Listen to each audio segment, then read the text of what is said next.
kembali bersama dengan kami pemirsa. Saya bergeser sebentar ke Mas Wahyu Kokang kembali di line Zoom. Mas Wahyu Kokang ketika dulu bikin celekit di Jawa Pos, rutin begitu ya setiap minggu, rawan nggak untuk kemudian mendapatkan protes ketika itu? Atau mungkin pernah diprotes, oh ini kayaknya celekitnya kok nyelekit banget dan itu sebenarnya tidak boleh, harus diturunkan begitu. Pernah seperti itu nggak Mas Wahyu?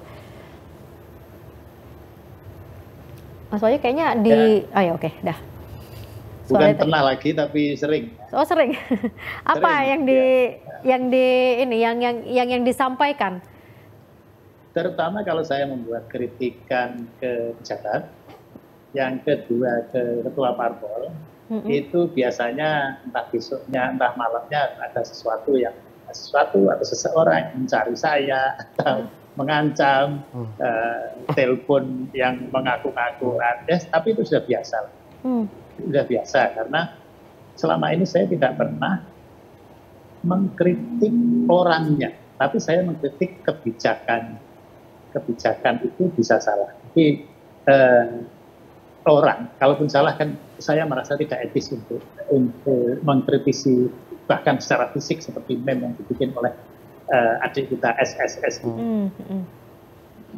Jadi mengkritik kebijakannya, tapi sampai di ini nggak, sampai misalnya seperti tadi ada yang menghubungi begitu, sampai harus take down nggak? Oh ini harus dicabut, harus bikin permintaan maaf, sempat? Enggak, karena dijelaskan juga oleh Mas Wahyu, apa gimana?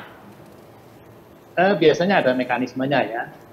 Kadang saya dimintai keterangan oleh pimpinan redaksi, dan nanti pihak pimpinan redaksi yang menjelaskan ke pihak dalam tanda kutip pengancam tadi.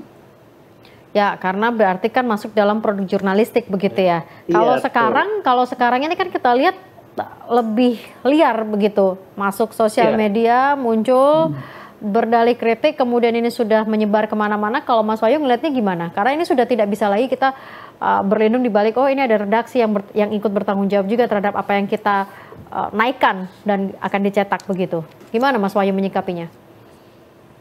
Kalau menurut saya, kalau seorang pekerja kreatif berlindung di balik kata-kata bahwa ini karya kreatif yang mengandung pesan atau kritik, itu tidak sepenuhnya benar. Karena kalau tadi yang disebutkan Mas Birbik tadi bahwa ini adalah sebuah bentuk kritik, kebebasan berpendapat, bagi saya itu tidak sepenuhnya kritik dan kebebasan berpendapat. Karena kritik itu harus ada dasarnya. Dasarnya adalah fakta. Apakah faktanya seperti yang digambarkan di foto itu? Enggak kan? Ada yang lebih elegan dalam menyampaikan kritik itu, seperti misalnya majalah Tempo yang menggambarkan ada dua matahari sehingga rakyat di bawah itu kepanasan, kegerahan. Nah, itu kan kritik yang mengena. Ada sense of humor. Kemudian juga sesuai fakta. Fakta yang diyakini sebagian orang bahwa sekarang ada matahari kembar. Sama seperti ketika saya meme tentang dulu ada kasus Jaksa Agung Pak Suprapto yang menyambut buron BLBI yang sudah jadi buron sekian tahun, ketika datang yang menyambut Pak Jaksa Agung. Saya bikin meme-nya, saya bikin beliau mengucapkan Sugeng Rawuh, Monggo Pinara, tapi kan ada fakta. Faktanya memang beliau melakukan itu. Kemudian saya kasih kata-kata itu biar kita tahu bahwa oh ini melukai rasa keadilan. Buat apa sih buron bertahun-tahun yang melarikan uang BLBI disambut sedemikian rupa oleh Jaksa Agung sendiri? Padahal sama saja kan, apa bedanya buron itu dengan maling ayam? Kenapa maling ayam tidak diperlakukan sehebat itu? Ya kan? Jadi dalam membuat entah itu gambar atau meme yang berupa kritikan, harus punya dasar bahwa itu ada fakta. Oke, kalau gini gimana Mas Wahyu? Saya menangkap tadi yang seperti yang disampaikan, mungkin menyampaikan sebuah kedekatan politik begitu dalam bentuk gambar yang berciuman begitu. Apakah kalau menurut Mas Wahyu gimana? Karena kan diartikannya seperti itu. Kalau ini sangat dekat sekali sampai kemudian ya seperti seolah-olah mungkin orang berpacaran yang kemudian tidak bisa diganggu-gugat oleh yang lain. Mungkin seperti itu. Gimana? Penggambaran kedekatan dalam simbolnya kan bisa digambarkan sebagai orang bersalaman, orang beraturan, itu sudah cukup kok. Tidak perlu sampai berciuman berarti. Dengan menggambarkan ciuman lelaki dengan lelaki, itu sudah penghinaan menurut saya. Sekarang coba saja, dalam berkarya saya selalu mengukur bagaimana kalau karya saya ini saya kenakan ke orang-orang terdekat saya misalnya. Coba adik SSS itu, bisa nggak dia menggambarkan ayahnya sedang berciuman bibir dengan Pak RT atau Pak Lurah di kampung, di daerahnya? Mungkin nggak dia menggambarkan itu? Nggak mungkin kan? Nah, makanya hal itu jangan dikenakan ke orang lain. Baik. Ukurannya itu saja. Ukurannya kayak saya misalnya, ya nggak mungkin kan kita menggambarkan orang tua kita itu berciuman bibir dengan tetangga. Nggak mungkin. Baik, nah, Mas itu Wahyu. Sebagai ukuran dasar yang paling gampang. Ukuran paling gampang adalah kemudian dikenakan kepada diri sendiri. Oke, saya coba bergeser sebentar ke Mas Johan. Mas Johan, gimana Mas Johan? Karena saya menganggap itu bagian dari represi, ada kebebasan-kebebasan, tapi sementara kebebasan itu juga seharusnya dibatasi dengan entah sara, karena kita berada dalam budaya ketimuran. Masih ada banyak cara untuk mengkritik. Ini gimana kita melihatnya? Kalau dalam hukum internasional ya, dari sudut pandang hak asasi manusia, kebebasan berekspresi itu dijamin dalam Camden Principle sebenarnya. Lalu pembatasan terhadap kebebasan berekspresi atau hak asasi manusia itu sebenarnya secara secara tegas diatur di dalam Siracusa Principle. Ada 12 pembatasan yang boleh dilakukan terhadap hak asasi manusia. Ada 12 pertimbangan ya yang dapat digunakan untuk membatasi hak kebebasan berekspresi pada khususnya hak asasi manusia pada umumnya ya. Mungkin yang paling dekat dengan ini adalah pembatasan untuk menjaga public moral atau moral publik. Ya. Karena kita bicara soal asusila dan lain sebagainya. Tapi di luar itu semua sebenarnya sebagai sebuah karya dari perbincangan kita ini sudah menimbulkan banyak penafsiran. Begitu ya. Ada yang menafsirkan ini sebagai kritik, ada yang menafsirkan ini sebagai tidak etis atau tidak melanggar asusila. Gitu. Nah, dari situ saja kita bisa tahu bahwa sebenarnya hukum atau pasal yang dikenakan di dalam kasus ini itu juga setengahnya multitafsir.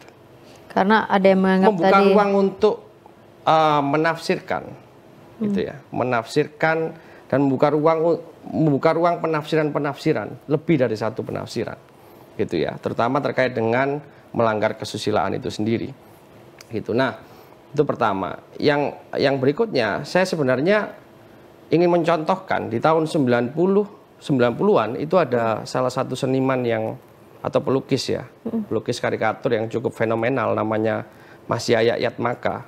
Itu beliau pernah melukis gambar Soeharto dengan taring. Dan ada salah satu lukisannya yang paling terkenal yang judulnya The Killing Field ya. Yang melukiskan bagaimana Soeharto melakukan represi dengan menggunakan kekuatan militer ya. Dan beliau dikejar-kejar pada saat itu hingga lari ke Jerman, Mas Yaya ini. Beliau masih hidup sekarang, masih sehat. Nah, saya ingin menggambarkan apa dari kasus itu? Saya ingin menggambarkan bahwa upaya kritik yang dilakukan Mas Yaya pada saat itu dan upaya kritik yang dilakukan oleh mahasiswi ini, apakah dalam kasus yang saat ini itu dihadapi dengan situasi yang sama oleh rezim terdahulu dan rezim yang sekarang. Nah, ini yang mengkhawatirkan bagi kita sebenarnya. Belum lagi kasus-kasus sebelumnya, Sukatani dan lain sebagainya yang sudah saya jelaskan tadi. Oke, saya kembali ke Pak Yusron juga tadi dari Mas Johan. Pak Yusron, artinya begini kan, bagaimana ruang tafsir itu tidak menimbulkan ruang tafsir yang sangat abu-abu? Karena tadi kalau dari Mas Johan mengatakan ada yang menganggap bahwa ini kritik, ada yang menganggap bahwa ini adalah sebagai bentuk pelecehan begitu kan atas dua sosok yang ada dalam gambar itu. Bagaimana kemudian hukum ini benar-benar bisa dibuktikan, diuji untuk menangani kasus semacam ini? Karena kalau tidak, dengan adanya media sosial, AI yang bertebaran, kasus-kasus seperti ini pasti akan sangat banyak. Gimana hukum bisa? Pasal 45 ayat 1 itu redaksinya ada kata kesusilaan. Tentu saja kalau kesusilaan, tadi disampaikan oleh Mas Johan, ada Undang-Undang 44 tahun 2008 tentang pornografi. Pengertian kesusilaan itu apa? yang bisa menjelaskan adalah ahli bahasa sebenarnya. Nah, kalau dikatakan apakah nanti bukti atau tidak, bagaimana pembuktian, itu sudah masuk ranah di pengadilan, proses persidangan. Artinya berarti kan berjalan terus begitu ya kalau Untuk sampai pengadilan. sementara ini, di tingkat penyidikan, yang bisa menjelaskan itu adalah ahli. Makanya di dalam pasal 184 KUHP ada 5 alat bukti. Keterangan saksi, keterangan ahli, surat-surat petunjuk dan keterangan terdakwa. Kita drop dulu keterangan terdakwa karena masih dalam proses penyidikan.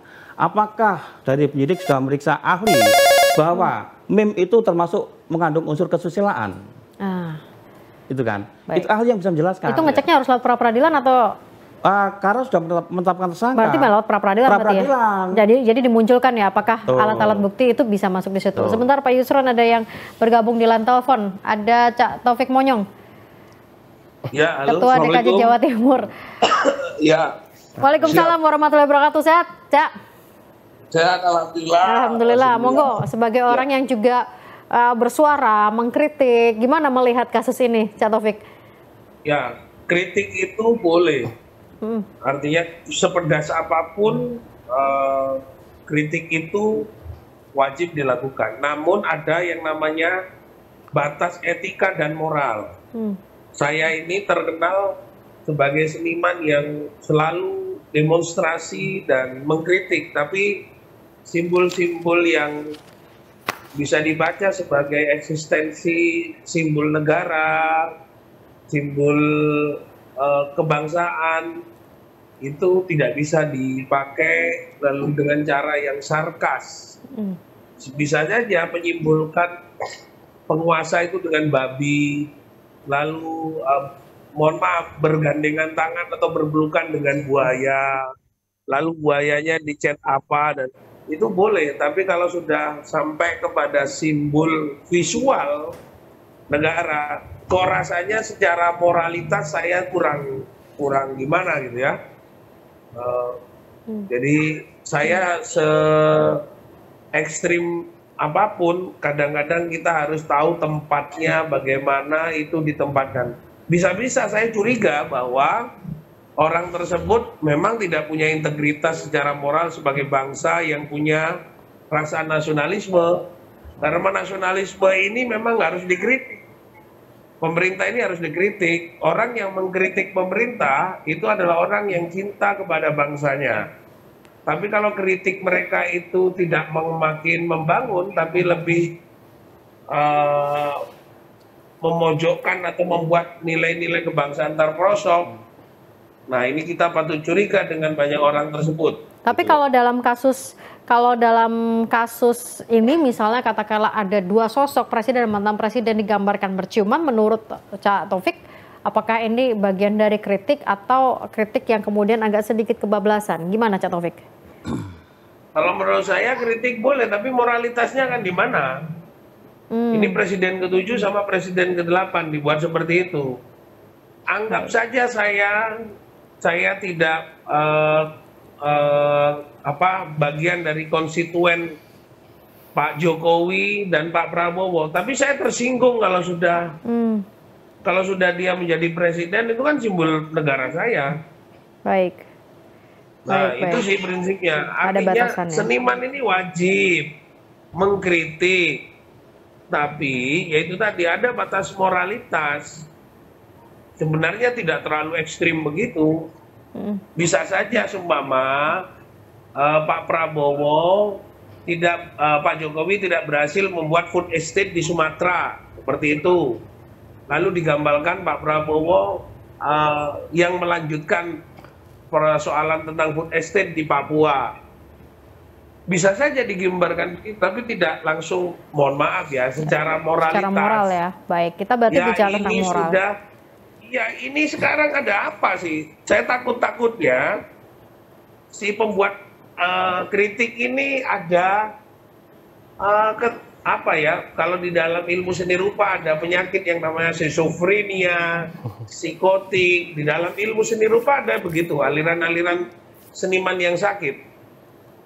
Ya, baik. Terima kasih banyak Cak Taufik untuk masukannya. Terima kasih sebagai seorang seniman yang juga terus mengkritik dan juga saya meyakini pernah juga menangani atau berhadapan dengan kasus-kasus yang seperti ini, dikritik kemudian ternyata harus berhadapan dengan hukum. Kami kembali saat lagi pemirsa untuk Anda.